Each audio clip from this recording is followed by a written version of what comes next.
All right, as you can tell by today, we got an expansion tank.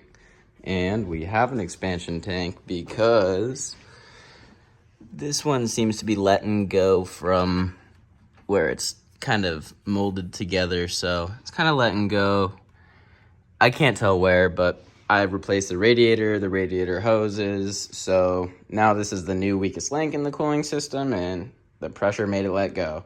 So we got the new one, and I'll show you guys how to install it. Here's the new OEM expansion tank. Went with OEM because the Moroso one doesn't retain the coolant level sensor, and the OEM just, it works, right? Worked for 20 years, so should work for 20 more. Should. Got a bottle of the BMW coolant, and then just got 2 gallons because even though it diluted 1-to-1, get some extra just in case I ever need extra. All right, before you start tearing everything apart here, you're gonna wanna make sure that the car is cool, as in the coolant temperature. So this car has been sitting for about 24 hours, therefore we are good to go. I'm actually gonna put the front of the car on these blocks just to give it a little room so I can go ahead and slide the drain pan underneath so we have a little bit less to clean up when all of that coolant comes spilling out.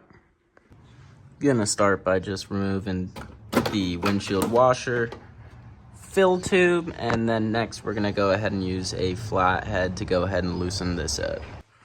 I lied, I used a Phillips there, but go ahead and just push the water pipe out here, wiggle it off. Yeah, you can see where my jank little hold me over fix. You could just go ahead and move this out of the way. It'll keep going back, but it's all right. You can go ahead and also pull off the little, I'm gonna go ahead and take this. It has a little bit in here, but it's not gonna overflow. And I'm just gonna throw it underneath this area. I pretty much know exactly where everything drops on this car. In order to remove this hose in the back, I am going to use, let me see if I can zoom in on the metal clip you need to lift right here. And I'm just gonna use a pick to remove that. I'll try to get it on camera here. Harbor Freight mini pick. Hard to do both. Hard to film with one hand, and got it hooked in. Just pull up. Once it clicks, it's perfectly good to come off. Now I'm gonna go ahead and unbolt the expansion tank from the bracket, just with a 10 mil. Just shooting my hand. All right, with that 10 mil out, now the only thing holding it in is little posts underneath that go into this bracket, as well as this radiator hose. And before you pull it out, there is still the coolant level sensor. All right, well, I ran out of storage. Let me try to focus on it. There we go.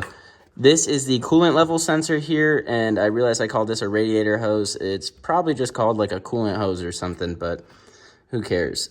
To get this plug off, you can feel that there's a tab towards the back exactly where the tip of my index finger is pointing. Just go ahead, press on it, pull it out. Since I don't want this getting all wet, I'm gonna try to kind of pull it away from where this hose is gonna drop coolant. So I routed it over here, and let's just hope it stays. I guess next I'm just gonna go for it, and maybe I'll rotate this whole thing first. So go ahead, you'll feel little tabs. This is one of them. You can just pull straight up, maybe wiggle it.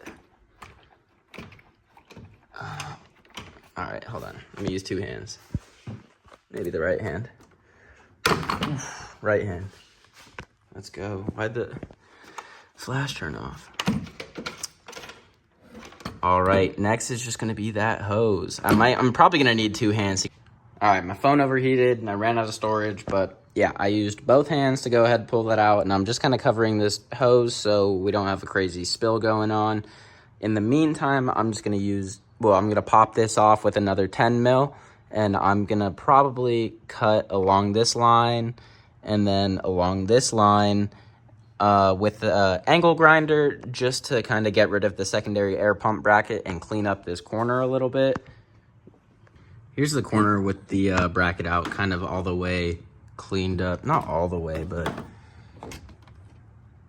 I think it looks a lot better than it did for now. And the bracket should be painted up now. I'm just waiting on that last coat to dry, and then we're gonna throw it back in, throw the new expansion tank, fill them up, and bleed it.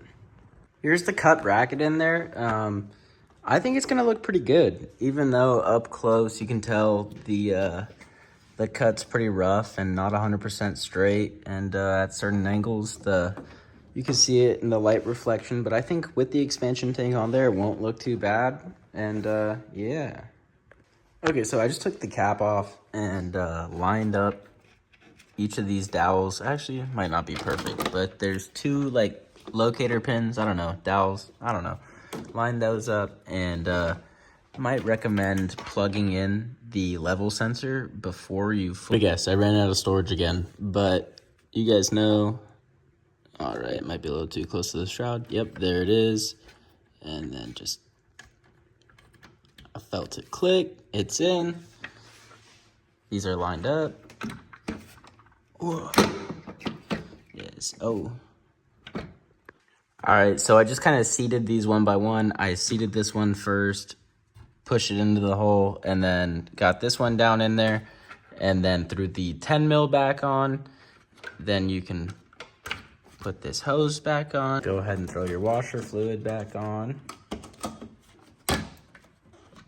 All right, now we're gonna be reattaching this coolant hose. Make sure the tab is pulled up. Push it on, tab down, and it's on. Yeah, I think this corner looks a little better already. At least with just that secondary air pump mount gone. All right, now we could start to fill her back up. I got half a gallon of this BMW coolant, so I'll probably add half of this and then throw in a quarter of this distilled water. All right, so just about took what I said, and now it is time to start bleeding the car. Take the intake off, took the clips out. You don't have to take that piece off, but I'm going to anyway. And then loosen the bleeder.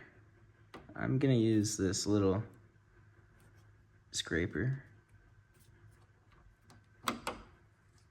Hop in the car, throw the key on ignition position 1, turn that off, and then make sure snowflake is off. You got it to hot, and then let's turn her up to 91.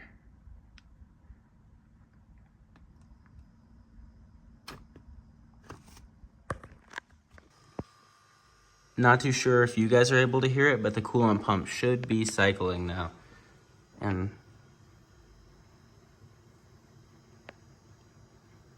I don't know if I'm tripping, but I thought I saw a little movement there. Now, as I hear this, the coolant pump cycling and I squeeze this hose, I can definitely feel it starting to fill with coolant, because before it felt like literally just air in the bleeder hose.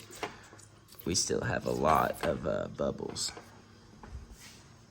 I'm gonna go ahead and add just a little bit more and continue to keep this coolant pump running for a little bit and squeezing both the hoses. Now with this open and the bleeder unscrewed, I'm gonna hop in the car, turn it on, turn the heat on full blast, and kind of let the car come up to temp, and continue to monitor the bleeder and the coolant level. And when that is flowing constant fluid, I'm gonna go ahead and close it.